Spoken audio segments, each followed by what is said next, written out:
अगर हम कल कहें कि हमारे देश की राज्य व्यवस्था कैसे हो रही है, तो हम सिर्फ नाम दे दें कि इसमें एक गवर्नमेंट ऑफ इंडिया नाम की संस्था है और वो ये कार्य कर रही है, तो ये कोई बड़ा साइंटिफिक जवाब तो नहीं है, क्योंकि वो संस्था क्या है, वो कैसे कार्यान्वित, वो कैसे चल रही है, इसके बारे में तो कुछ जाना ही नहीं। फिर आपने सिर्फ नाम देने से सबका तो मुंह ही बंद कर दिया।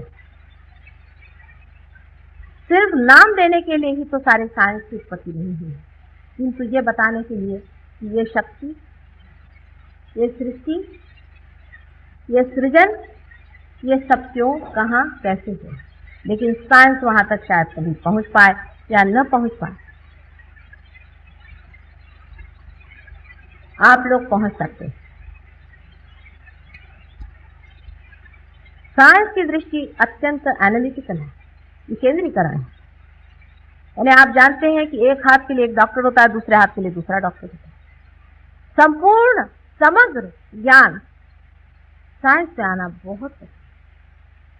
जैसे कि एक पेड़ में बहुत से फूल खिले हुए हैं और हर एक एक फूल को देख रहा है और उसके बारे में जांच पड़ताल कर रहा है, और कोई कह रहा है कि इसका रंग पीला होता है, कोई कह रहा है नीला होता है।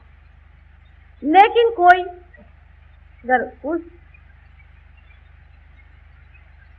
चैतन्य में या उस रस में जिससे कि सारी ही सृष्टि उस पेड़ की हुई है उतर सके, तो वो बता सकता है। जबकि वो स्रोत पे पहुंच जाए, सोर्स पे पहुंच जाए, तो वो बता सकता है इसकी सृष्टि कैसी, ये अलग अलग फूल क्यों हैं, इनके अलग अलग रंग क्यों हैं, ये पत्तियां अलग अलग क्यों हैं, क्योंकि आपने उसका जड़ पकड़ा। हालांकि लोग बहुत से बंबई में हमसे जब भी हम बात करते हैं तो कहते हैं यार लोगों को खाने पीने को नहीं, चीनी नहीं मिल रही है, माता जी आप ये क्या सब भगवान भगवान की बातें करते। ऐसा भी लोगों को कहना सही है।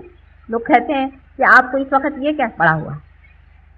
लेकिन ये सब क्यों हो रहा है अगर सोचा जाए, एक पल आप सोच लें, अपने देश में खाने पीने को नहीं, अमेरिका में लोग आत्महत्या कर रहे हैं, भाग रहे हैं अपने घर में, पागल हो रहे हैं लोग।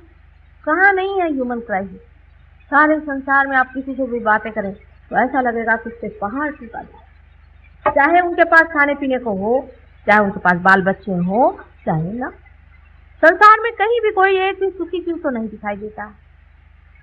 अगर यही बात है कि सिर्फ खाने पीने ही से आप सुखी होने वाले हैं, तो जो लोग अत्यंत सुखी इस मामले में हैं, वो भी मुझे कभी सुखी नहीं थे।